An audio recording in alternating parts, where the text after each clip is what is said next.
What's up you guys, it's Graham here. So this is definitely not my normal video, but I've had quite a few people reach out asking for me to talk about what's happening with the Stradman and losing $250,000. Now for any of you unfamiliar with who the Stradman is, he's an automotive YouTuber who buys a wide range of exotic cars, customizes them, and then vlogs the entire process from beginning to end. In fact, I featured him in one of my own videos about a year ago where he shared all the details behind his business, how much he earns, and how he went from being homeless, living in a car, to now owning $1 million Bugatti and a fleet of customized Lamborghinis, all within just a few years. Instead, it was his plan to build a custom $2 million dream home with an 18 to 20 car garage. Well, that's what brings us to the problem. His plan on paper is that the complete build, including the cost of land, would be anywhere from $1.8 to $2 million.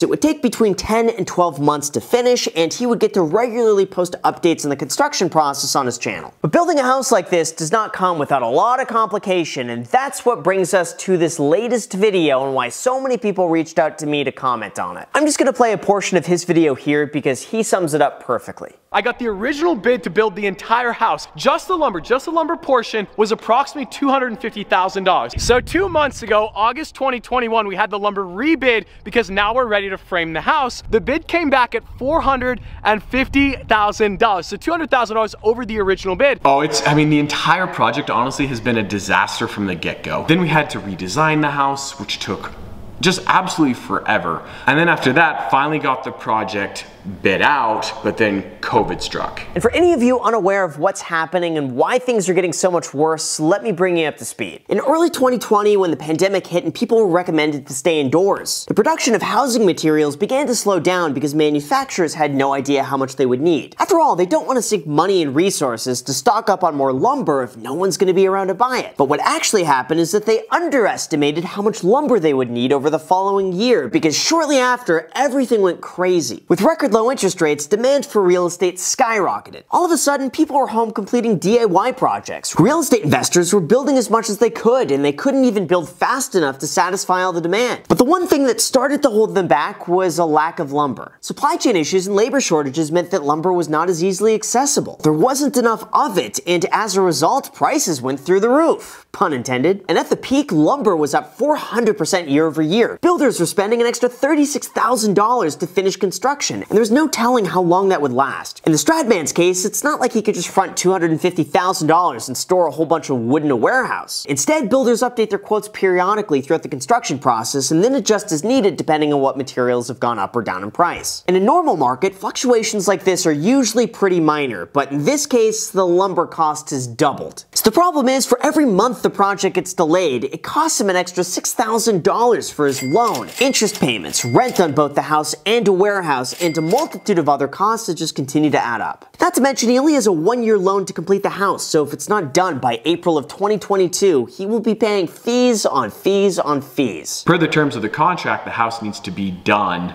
within 1 year, which, looking at this point, it's like, not gonna happen. Like, there's just no way. But the one thing I know about banks is like, they don't really care. They just want to get paid. So the choice now becomes, does he pay $450,000 for lumber that he was previously quoted $250,000 for? Or does he wait and hope the price of lumber goes down more than $6,000 a month to the point where he could still finish on time and save the extra money? Alright, so in terms of his decision to either wait for prices to go down or pay more money now, let's break this down, because as a real estate investor myself, I find the entire situation quite unique, because either way, it's gonna end up costing more money. That's because on the one hand, if he waits for prices to go down, they have to drop faster than he's spending money on all the other previous costs I mentioned. And once he reaches April of 2022, if he doesn't refinance his loan, he incurs penalties and fees that make the situation just that much worse. So in this case, lumber would need to go down by about 10% a month fairly quickly in order to be worth the weight of saving the extra money. And even then, it's a gamble at best if that's gonna happen, and judging at the current rate, it's not looking so good. For example, 1 week after he posted the video, lumber prices didn't only go down, they went up another 33%. And now they're expected to go up even more due to worsening supply chain issues. It's almost kind of like a buy the dip scenario where as soon as lumber prices fell, everyone else waiting on the sidelines rushed to buy in, causing the price to go back up. But what makes this worse is that it's not just limited to lumber. The cost of everything is going up at the same time. There's a lack of truck drivers, shipping containers, and workers ready to make enough supply. For example, the cost of PVC, drywall, copper pipe, and wiring is up 25 to 40% year over year. And even items like garage doors and insulation has gone up 10 to 25% with wait times of 16 weeks just to receive the product. And to make matters worse, building costs across everything on average are up 20%. So when you're building a house, you now have to account for every single item costing more than you expect and taking longer to get delivered. It's difficult because I know how hard the Stradman works for his money, and he's also naturally a saver like myself. But this project from the very beginning was not about saving money or doing what was most cost effective. It was about creating a dream garage and doing something for him that would be perfect. And that comes at the cost of repeatedly going over budget. It could also never hurt to get a few other quotes to see if you find more reasonably priced materials. After all, every time I undertake my own project, I usually get about 2 to 3 bids, and most of the time they come within about 25% of each other. But at the end of the day, some people are going to come in way higher just because they know they could charge more, and that's your way to save extra money. Now, I don't know the details of the company giving a quote here, but there's a saying that runs around contractors called pricing the neighborhood. In general, it means that they'll quote a little bit more for the same job in a more expensive neighborhood just because those homeowners typically have a lot more disposable income. Now, I'm not saying that's the case here, that this company is charging James more than they would with another client, but a young guy pulling up in really nice cars without a background in construction could be an easy upcharge. And the only way to avoid that is by getting multiple quotes, perhaps through a middleman who handles those types of things for you. It's been crazy. Every step along the way, all the contractors that have worked, the concrete guys, the steel guys, the excavators,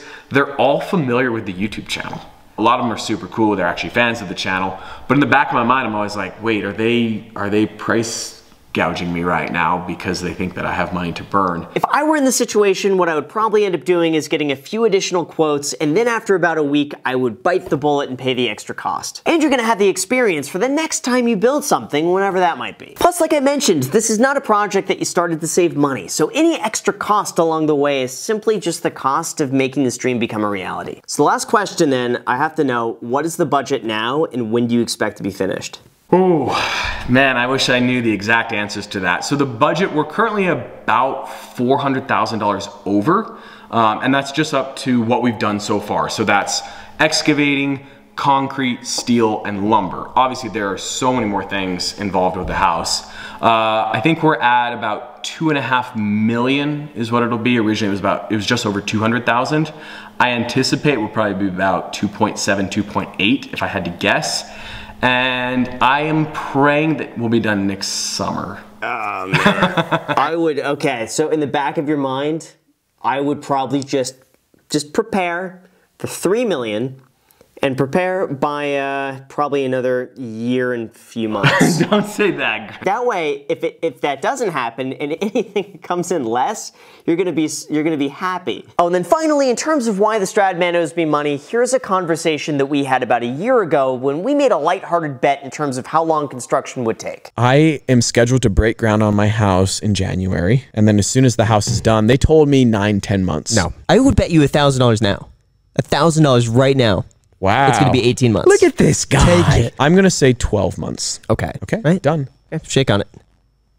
And as of now, it looks like I'm kind of winning the bet, but how about this? Since I would never actually take your money, we'll call it even as long as you destroy the like button for the YouTube algorithm. So with that said, you guys, thank you so much for watching, and I'll link to the Stradman's channel down below in the description for any of you who want to go and subscribe to him. I highly recommend it. Also, make sure to subscribe to this channel. Feel free to add me on Instagram and on my second channel, The Graham Stephan Show, because I'm posting there every day. I'm not posting here. So feel free, enjoy. Make sure to get your free stock down below in the description. Thank you guys so much for watching, and until next time.